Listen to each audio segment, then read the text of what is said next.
నమస్కారం. దూరదర్శన్ వార్తలకు స్వాగతం. నేను సరోజ. ముందుగా వార్తల్లోని ముఖ్యాంశాలు.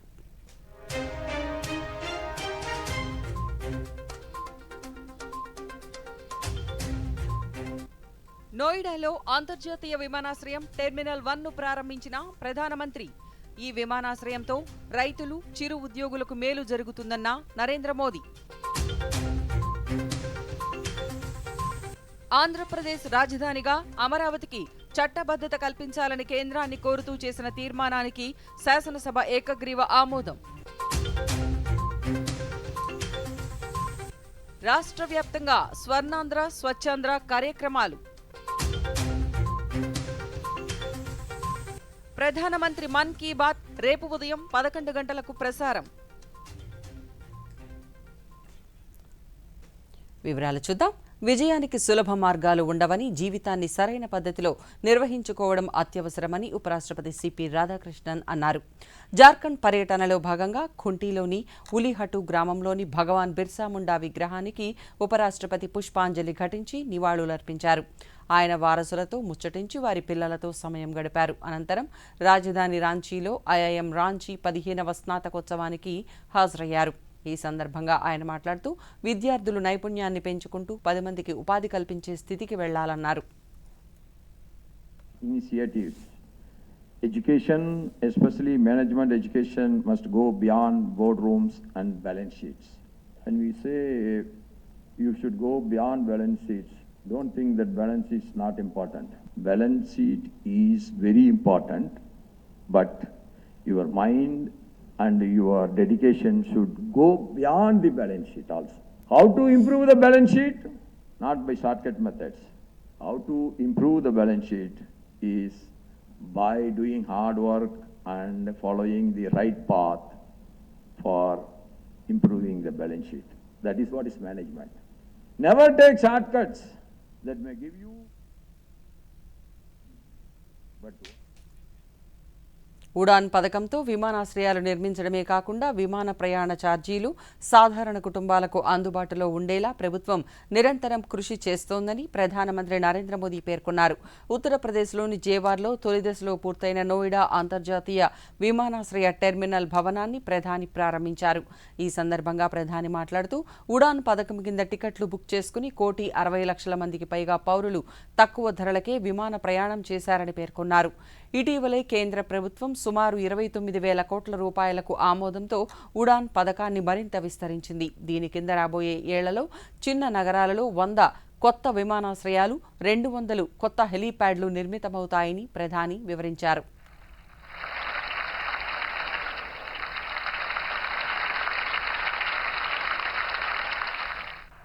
आज हम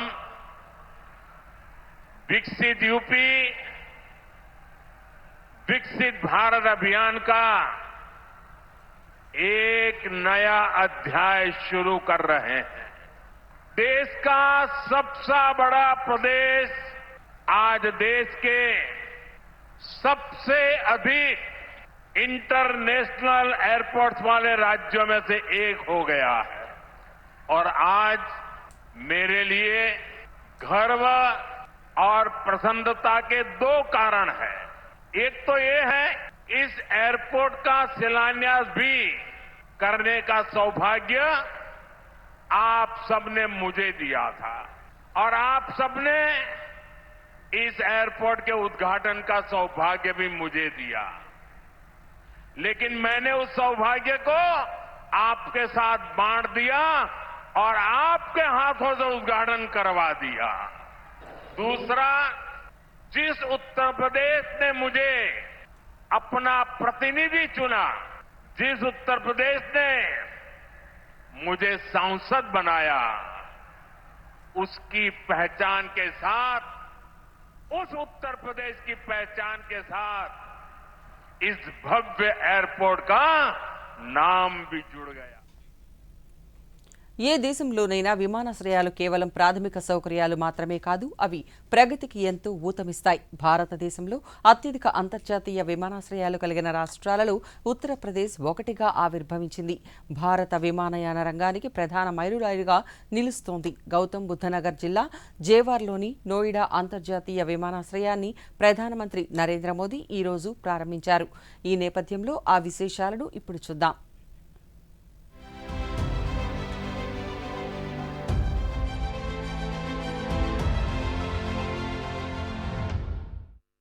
భారత్ తన విమానయాన మౌలిక సదుపాయాలను బలోపేతం చేసుకుని ప్రపంచ విమానయాన కేంద్రంగా ఎదిగేందుకు చేస్తున్న ప్రయత్నాలలో భాగంగా గౌతమ్ బుద్ధనగర్ జిల్లా జేవార్లోని నోయిడా అంతర్జాతీయ విమానాశ్రయం ప్రారంభమైంది.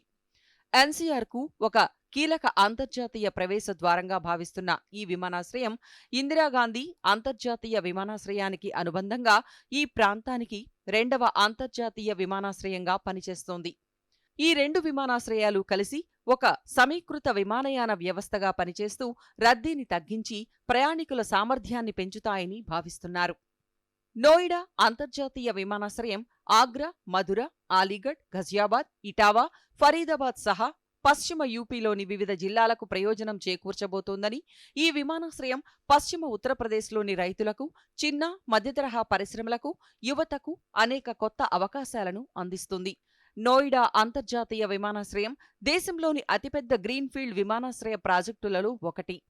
ఈ విమానాశ్రయం ప్రారంభంలో సంవత్సరానికి 2 కోట్ల మంది ప్రయాణికులను, పూర్తిస్థాయి అభివృద్ధి తర్వాత ఆ సామర్థ్యాన్ని సంవత్సరానికి 7 కోట్ల మంది ప్రయాణికుల వరకు పెంచవచ్చు. ఈ విమానాశ్రయం మొదటి దశను ప్రభుత్వ, ప్రైవేటు భాగస్వామ్య పద్ధతిలో సుమారు 11,200 కోట్ల రూపాయల అంచనా వ్యయంతో నిర్మించారు. విశాలమైన విమానాల నిర్వహణ దృష్ట్యా 3,900 మీటర్ల రన్వేను ఏర్పాటు చేశారు. అన్ని వాతావరణ పరిస్థితులలో నిరంతరాయంగా కార్యకలాపాలు నిర్వహించడానికి ఇన్స్ట్రుమెంట్ ల్యాండింగ్ సిస్టమ్ ILSతో సహా అధునాతన నావిగేషన్ వ్యవస్థలు, ఆధునిక ఎయిర్ఫీల్డ్ లైటింగ్ను ఏర్పాటు చేశారు. అంతేకాకుండా నోయిడా అంతర్జాతీయ విమానాశ్రయంతో కార్గో లాజిస్టిక్స్కు ప్రోత్సాహం లభించనుంది. ఏడాదికి 2.5 లక్షల మెట్రిక్ టన్నుల పైగా ప్రారంభ కార్గో నిర్వహణ సామర్థ్యంగా లక్ష్యాన్ని పెట్టుకున్నారు. అయితే దీనిని 18 లక్షల మెట్రిక్ టన్నుల వరకు విస్తరించవచ్చు. దీని వాస్తు శిల్పం భారతీయ వారసత్వం నుంచి ప్రేరణ పొందింది. సాంప్రదాయ ఘాట్లు, హవేలీలను గుర్తుచేసే అంశాలను పొందుపరుస్తూ సాంస్కృతిక సౌందర్యాన్ని ఆధునిక మౌలిక సదుపాయాలతో మేళవించారు.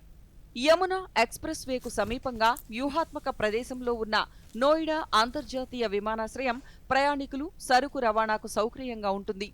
రోడ్డు, రైలు, మెట్రో, ప్రాంతీయ రవాణా వ్యవస్థల అనుసంధానంతో సమగ్ర రవాణా కేంద్రంగా రూపొందించారు. ఇంధన సామర్థ్య వ్యవస్థలు పర్యావరణ హిత పద్ధతులను అనుసరిస్తూ కర్బన ఉద్గార రహితంగా ఉండాలని లక్ష్యంగా నిర్ణయించారు. నోయిడా అంతర్జాతీయ విమానాశ్రయం నుంచి ఈ ఏడాది ఏప్రిల్, మే నెలల్లో విమాన రాకపోకలు ప్రారంభమయ్యే అవకాశముంది. ప్రధానంగా ముంబై, బెంగళూరు, కోల్కతా వంటి 10 ప్రధాన నగరాలకు విమానాలు నడపనున్నారు. ప్రారంభంలో పరిమిత దేశీయ విమానాలు, తర్వాత అంతర్జాతీయ విమాన సర్వీసులు ప్రారంభమయ్యే అవకాశముంది.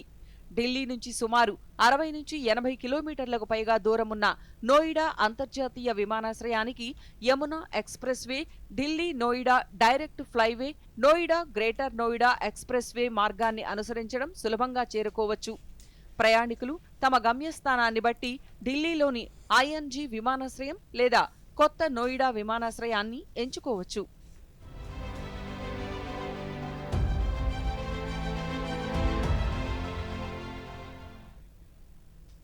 ఆంధ్రప్రదేశ్ శాసనసభలో రాజధాని అమరావతికి చట్టబద్ధత కల్పించాలని కేంద్రాన్ని కోరుతూ చేసిన తీర్మానం ఏకగ్రీవ ఆమోదం పొందింది. ఈ తీర్మానాన్ని రాష్ట్ర ప్రభుత్వం కేంద్రానికి పంపనుంది. ఈ అంశంపై తీర్మానాన్ని ముఖ్యమంత్రి చంద్రబాబు నాయుడు ఈ ఉదయం సభలో ప్రవేశపెట్టగా పలువురు సభ్యులు ఈ చర్చలో పాల్గొన్నారు.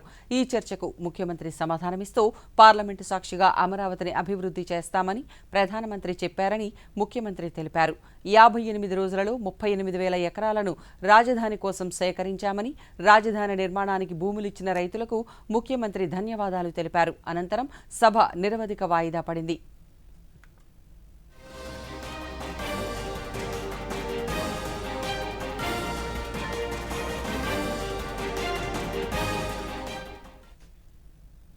యువత సమాజం పట్ల బాధ్యతగా ఉండాలని, ప్రాణాపాయ పరిస్థితి, రక్తం అవసరమున్న వారికి యువత రక్తదానం చేయాలని ఈగల్ ఐజీ ఆకే రవికృష్ణ సూచించారు. కర్నూలులోని రెడ్ క్రాస్ ఆధ్వర్యంలో నిర్వహిస్తున్న తలసేమియా రక్త మార్పిడి కేంద్రాన్ని ఆయన సందర్శించారు. ఈ సందర్భంగా ఐజీ మాట్లాడుతూ తలసేమియాతో బాధపడేవారు రక్తహీనతను కలిగి ఉంటారని, అలాంటి వారి కోసం రక్తదానం చేయడానికి యువత ముందుకు రావాలన్నారు.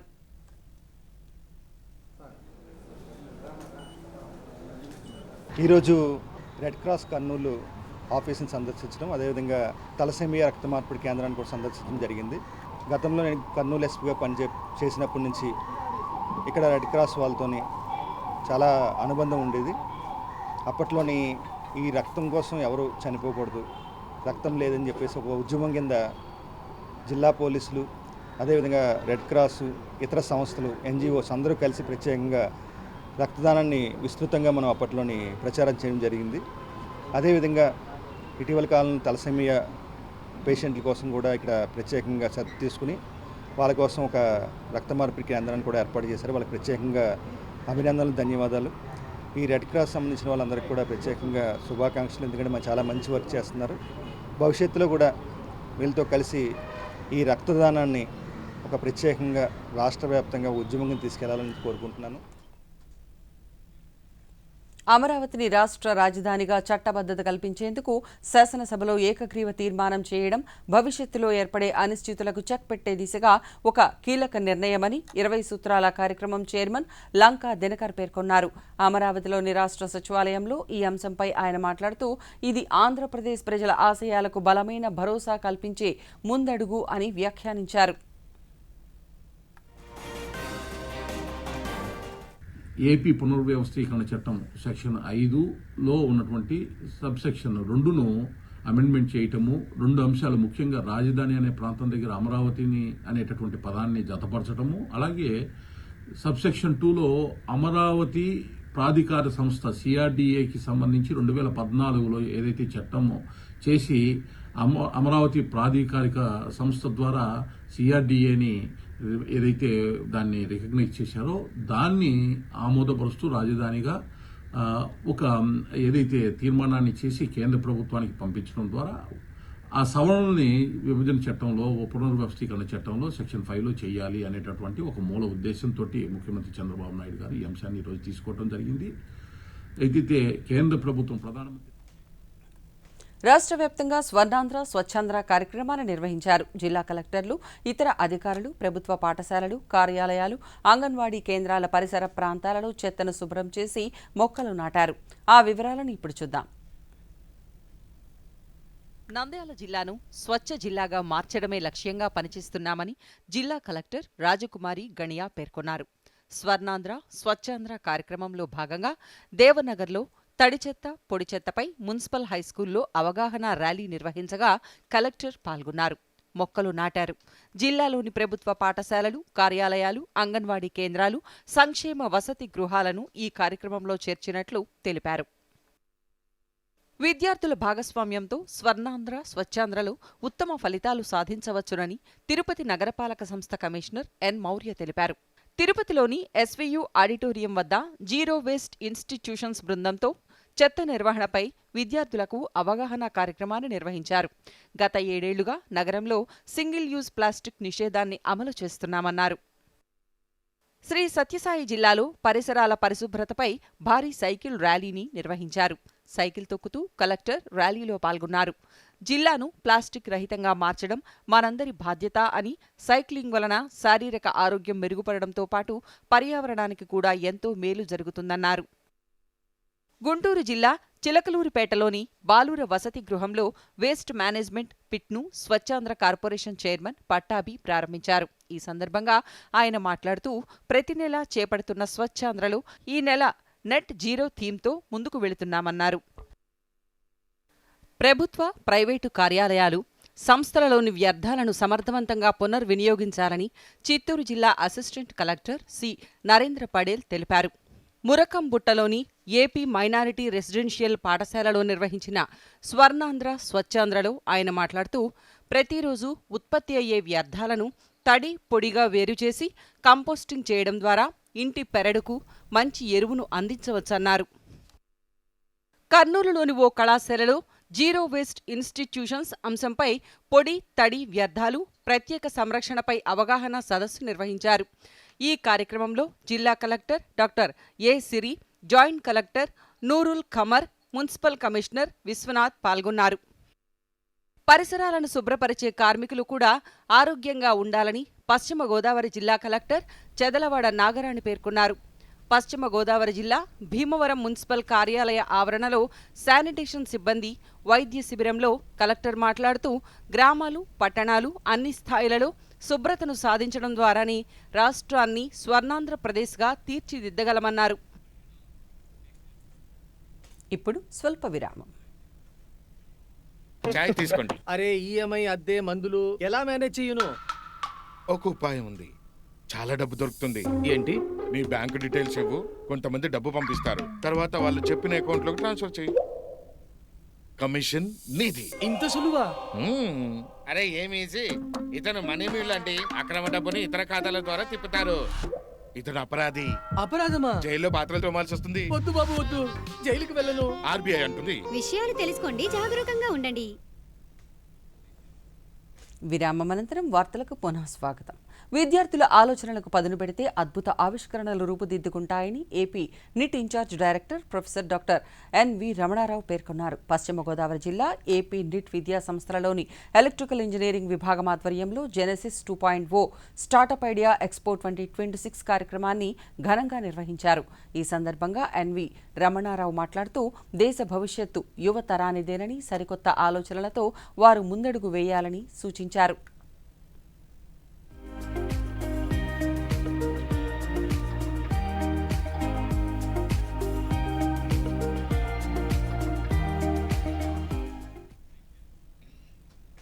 అరుదైన సముద్ర జీవరాశిని పరిరక్షించేందుకు తమిళనాడులోని రామేశ్వరం ద్వీప ప్రాంతంలో సముద్రంలో కృత్రిమ పగటపు దిబ్బల నిర్మాణ పనులు చేపట్టారు.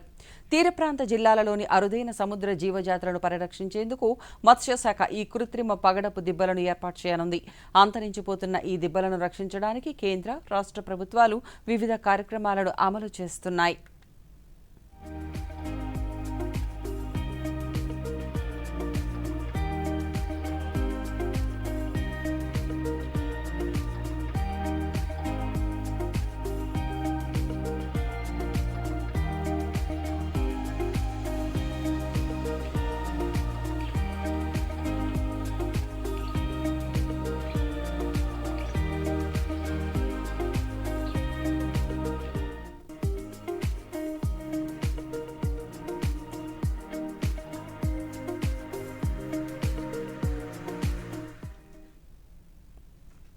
వేసవి ఎండలు దక్షిణ రాష్ట్రాలను ఉక్కిరిబిక్కిరి చేస్తుంటే కాశ్మీర్లో రహదారులలో మంచు తొలగించే కార్యక్రమం పెద్ద ఎత్తున నిర్వహిస్తున్నారు.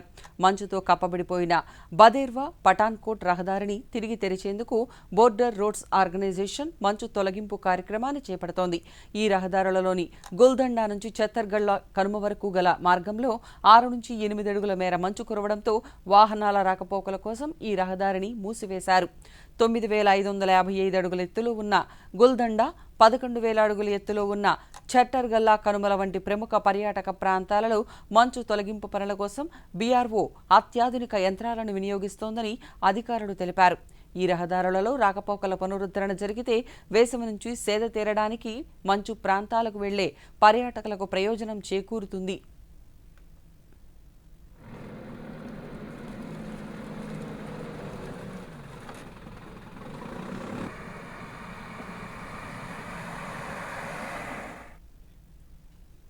భారత ప్రధాన న్యాయమూర్తి డాక్టర్ సూర్యకాంత్ 4 రోజుల పర్యటన నిమిత్తం లడఖ్లోని లేహ్కు చేరుకున్నారు. అక్కడి కుక్ బకులా రిన్పోచే విమానాశ్రయంలో లడఖీ సాంప్రదాయ పద్ధతిలో గౌరవ వందనం అందుకున్నారు. ఈ పర్యటన సందర్భంగా కేంద్రపాలిత ప్రాంతమైన లేహ్ ఇంకా కార్గిల్లోని మారుమూల ప్రాంతాల వారికి సైతం న్యాయం సులభంగా అందించేందుకై కొత్తగా నిర్మించిన జిల్లా కోర్టు భవనాలను ప్రధాన న్యాయమూర్తి ప్రారంభించారు. ఈ కార్యక్రమంలో భాగంగా మొక్కను నాటి నీరు పోశారు.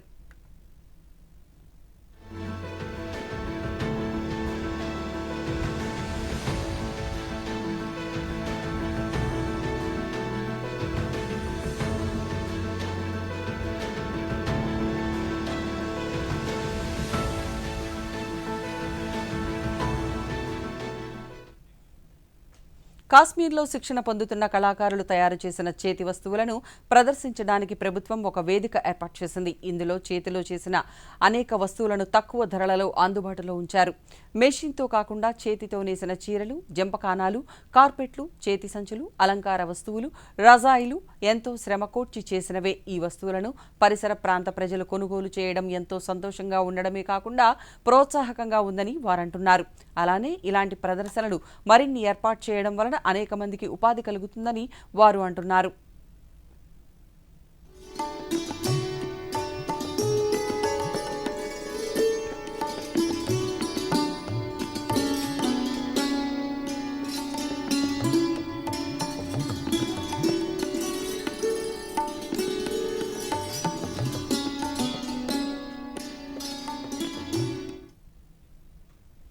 రాజధాని ఢిల్లీలో జరుగుతున్న మహారాష్ట్ర చేనేత వస్త్ర ప్రదర్శనలో పైతానీ చీర ప్రదర్శన పలు సందర్శకులను ఆకట్టుకుంటోంది. కేవలం 3 రంగుల కలయికతో కనిపించే ఈ చీరను నేయడానికి చేనేత కార్మికులకు కొన్ని నెలల సమయం పడుతుంది. అందమైన రంగులతో, డిజైన్లతో ఎంతో దీక్షగా ఈ చీర నేస్తామని వారు చెబుతున్నారు. బంగారు వర్ణంతో మెరిసిపోయే ఈ చీరకు జతగా టోపీ కూడా కొందరు ధరిస్తారని, పైతానీ వస్త్రంతో అనేక రకాల హ్యాండ్ బ్యాగ్లు, చేతి రుమాళ్లు కూడా నేస్తామని వారు చెబుతున్నారు. అందరినీ ఆకట్టుకునే ఈ పైతానీ చీర ప్రదర్శకులను మంత్రముగ్ధులను చేస్తోంది.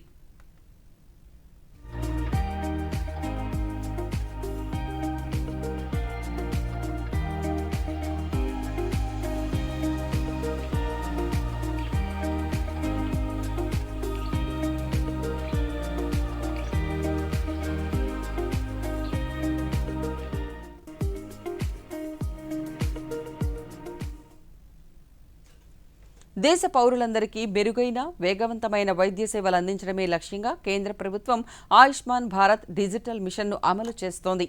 రోగుల ఆరోగ్య రికార్డులను డిజిటల్ రూపంలో భద్రపరిచే ఏబీహెచ్ఏ కార్డుల జారీలో ప్రకాశం జిల్లా ఆదర్శంగా నిలుస్తోంది. జిల్లాలో డిజిటల్ వైద్య సేవల అమలు తీరుపై ప్రత్యేక కథనాన్ని ఇప్పుడు చూద్దాం.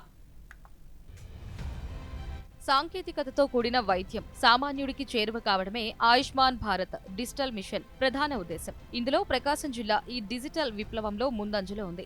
జిల్లాలోని 65 ప్రాథమిక ఆరోగ్య కేంద్రాలు, 19 అర్బన్ సెంటర్లు, 538 ఆయుష్మాన్ భారత్ కేంద్రాలలో చికిత్స అంతా డిజిటల్ రూపంలోనే జరుగుతోంది. జిల్లాలో ఏకంగా 99.58% చికిత్స ప్రక్రియను ఎలక్ట్రానిక్ పద్ధతిలోనే నిర్వహిస్తున్నారు. అభాయిడి అనేది చాలా ప్రాధాన్యతను సంతరించుకున్నది. అభాయిడి అంటే ఆయుష్మాన్ భారత్ హెల్త్ అకౌంట్. ఈ అభాయిడిని మనము 86% వరకు ప్రకాశం జిల్లాలో తయారు చేస్తున్నాము. ఎలక్ట్రానిక్ హెల్త్ రికార్డ్ అనేది తయారు చేయటం. ఎలక్ట్రానిక్ హెల్త్ రికార్డులో అందరినీ కూడా నేను మీ తరఫున కోరేది ఏంటంటే ప్రతి ఒక్కరూ మీకు మీరుగా అభాయిడి అనేది క్రియేట్ చేయించుకోండి. ఓన్లీ పేపర్ వర్క్ ఇలాగే కాకుండా మేము డైరెక్ట్గా డిజిటల్గా వాళ్ళ రికార్డ్స్ అన్ని ఇవి ఈవెన్ ఆధార్ కానీ అవన్నీ తీసుకొని అందులో ఫీడ్ చేసుకొని అబా ఐడి అని ఒకటి ఉంటుంది, అది కూడా మేము జనరేట్ చేస్తాము. ఎప్పుడైతే అబా ఐడి ఎంటర్ చేయగానే వాళ్ళ పేషెంట్ డీటెయిల్స్ అన్ని అక్కడ వెళ్ళిన కొత్త హాస్పిటల్ అయినా సరే ఆ పేషెంట్కి ఏమేంటి హెల్త్ రికార్డ్స్ అన్ని అందులో వచ్చేస్తాయి. జిల్లాలో ఇప్పటి వరకు సుమారు 18,18,000 మందికి అభా కార్డులు జారీ చేశారు. అంటే జిల్లా జనాభాలో 85% మందికి ఇప్పటికే ఈ డిజిటల్ హెల్త్ ఐడీలు అందాయి. ఇందులో 22,000 మందికి పైగా చిన్నారులు కూడా ఉండటం విశేషం. సుమారు 5 లక్షల మంది ఆరోగ్య రికార్డులను ప్రభుత్వం డిజిటల్ రూపంలో భద్రపరిచింది. ఆధార్ నంబర్ ప్రకారం అంతా ఆన్లైన్లో చేశారు. మేడం గారు బాగా మంచిగా చూశారు. బ్లడ్ టెస్ట్లు, మెడికల్ టెస్ట్లు కూడా రాసిచ్చారు. దాని ప్రకారం ఆన్లైన్లో ఎక్కిచ్చారు. అబాయిడీ చేశారు. అబాయిడీ ప్రకారం ఎక్కడికి వెళ్ళినా నేను హాస్పిటల్కి ఆ నంబర్ కొడితే మొత్తం నా డీటెయిల్స్ అన్ని పడిపోతాయమ్మా, అక్కడ కూడా చక్కగా చూస్తారని చెప్పారు. ఈ డిజిటల్ మిషన్ ద్వారా దేశవ్యాప్తంగా ఆరోగ్య సంరక్షణను సులభతరం చేసి కాగితరహిత వైద్య సేవలు సామాన్యులకు భరోసానిస్తున్నాయి. వ్యవసాయ రంగంలో విప్లవాత్మకమైన మార్పులు తీసుకువస్తూ రైతుల ఆదాయాన్ని రెట్టింపు చేసే లక్ష్యంతో కేంద్ర ప్రభుత్వం ప్రధానమంత్రి రాష్ట్రీయ కృషి వికాస్ యోజనను అమలు చేస్తోంది. పంటలతో పాటు పాడి, మత్స్య, ఉద్యానవన రంగాలను అభివృద్ధి చేస్తున్న ఈ పథకం శ్రీ సత్యసాయి జిల్లాలో అన్నదాతలకు కొండంత అండగా నిలుస్తోంది. దీనిపై ప్రత్యేక కథనాన్ని ఇప్పుడు చూద్దాం. వ్యవసాయాన్ని లాభసాటిగా మార్చడమే ధ్యేయంగా సాగుతున్న ప్రధానమంత్రి రాష్ట్రీయ కృషి వికాస్ యోజనలో భాగంగా శ్రీ సత్యసాయి జిల్లాలో సాయిల్ హెల్త్ ఫర్టిలిటీ స్కీమ్ ద్వారా భూసార పరీక్షలకు పెద్దపీట వేస్తున్నారు. ఇప్పటి వరకు జిల్లాలో 23,159 మట్టి నమూనాలను స్వీకరించి భూమిలో ఉన్న పోషక విలువలను శాస్త్రీయంగా విశ్లేషించారు. అలాగే నేచురల్ ఫార్మింగ్ మిషన్ ద్వారా మరో 19,000 నమూనాలను సేకరించి రైతులకు భూసార కార్డులను అందజేశారు. అంతేకాకుండా మట్టి పరీక్షల ఆధారంగా భూమిలో లోపాలను గుర్తించి రైతులకు అవసరమైన సలహాలతో పాటు రాయితీపై జిప్సం, రసాయన ఎరువులను ప్రభుత్వం అందిస్తుంది. జిల్లా వ్యాప్తంగా సుమారు 70,000 మంది రైతులు ఈ సేవలను వినియోగించుకుంటున్నారు.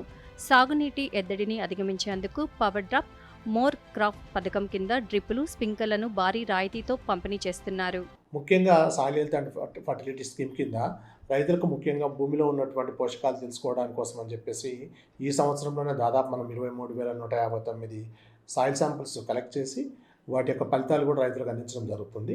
అదేవిధంగా నేషనల్ మిషన్ న్యాచురల్ ఫార్మింగ్ కింద ఒక 19,000 మట్టి నమూనాలు మరి తీసుకొని మనం ఉన్నటువంటి భూమిలో ఏ ఏ పోషకాలు ఉన్నాయి, ఆ ఉన్నటువంటి భూమిలో ఉన్నటువంటి పోషకాలు ఏ పంటలకు ఉపయోగపడతాయి, ఆ భూమి ఏ రకంగా ఉంది, దాంట్లో ఏమన్నా సూక్ష్మ పోషకాల లోపం ఉందా, ఆ లోపాలు సవరించుకుంటే పంటలకు అధిక దిగుబడి ఎలా సాధించవచ్చినటువంటి ప్రయోగాత్మకంగా రైతులకి తెలియజేయడం జరుగుతుంది.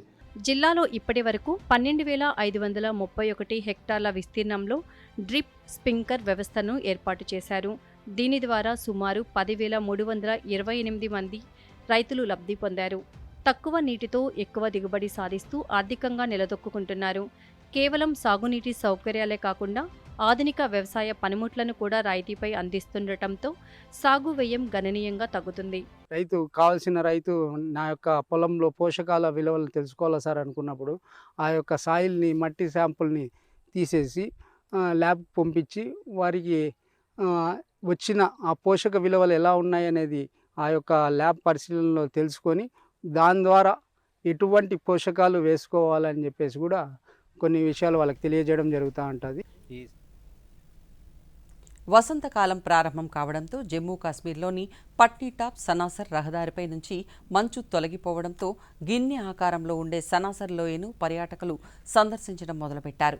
పంజాబ్, రాజస్థాన్, ఢిల్లీ, ఇండోర్తో సహా వివిధ ప్రాంతాల నుంచి వచ్చిన సందర్శకులు సనాసర్ సరస్సును అందాలను ఆస్వాదిస్తున్నారు. అక్కడి అందమైన దృశ్యాలను, ఆహ్లాదకరమైన వాతావరణాన్ని చూస్తూ తన్మయత్వం చెందుతున్నారు.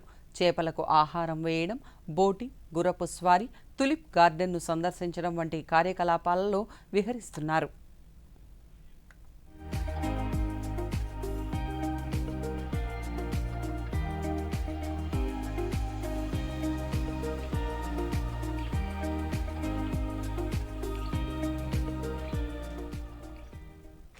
ప్రధానమంత్రి నరేంద్ర మోదీ తన మనసులోని భావాలను దేశ ప్రజలతో పంచుకునే మన్ కీ బాత్ కార్యక్రమం 132వ సంచిక రేపు ఉదయం 11 గంటలకు ప్రసారమవుతుంది.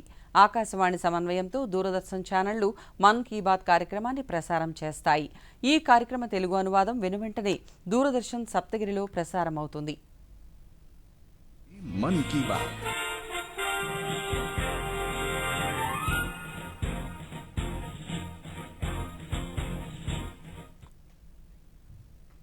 పశ్చిమ బెంగాల్ నుంచి దక్షిణ తమిళనాడు వరకు కొనసాగుతున్న ద్రోణి దక్షిణ అంతర కర్ణాటక పరిసర ప్రాంతాలపై ఉపరితల ఆవర్తనం కొనసాగుతోంది. వీటి ప్రభావంతో రాష్ట్రంలో పలు ప్రాంతాల్లో తేలికపాటి నుంచి మోస్తరు వర్షాలు కురిసే అవకాశం ఉందని అమరావతిలోని భారత వాతావరణ కేంద్రం అధికారులు తెలిపారు.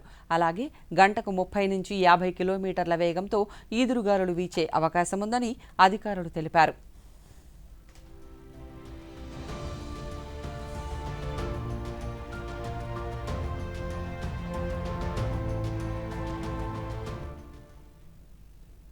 వార్తలు ముగించే ముందు ముఖ్యాంశాలు మరోసారి.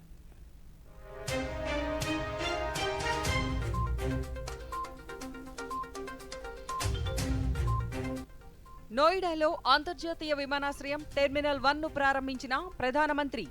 ఈ విమానాశ్రయంతో రైతులు, చిరు ఉద్యోగులకు మేలు జరుగుతుందన్న నరేంద్ర మోదీ. ఆంధ్రప్రదేశ్ రాజధానిగా అమరావతికి చట్టబద్ధత కల్పించాలని కేంద్రాన్ని కోరుతూ చేసిన తీర్మానానికి శాసనసభ ఏకగ్రీవ ఆమోదం. రాష్ట్ర వ్యాప్తంగా స్వర్ణాంధ్ర, స్వచ్ఛాంధ్ర కార్యక్రమాలు. ప్రధానమంత్రి మన్ కీ బాత్ రేపు ఉదయం 11 గంటలకు ప్రసారం. ఈ వార్తలు ఇంతటితో సమాప్తం. నమస్కారం.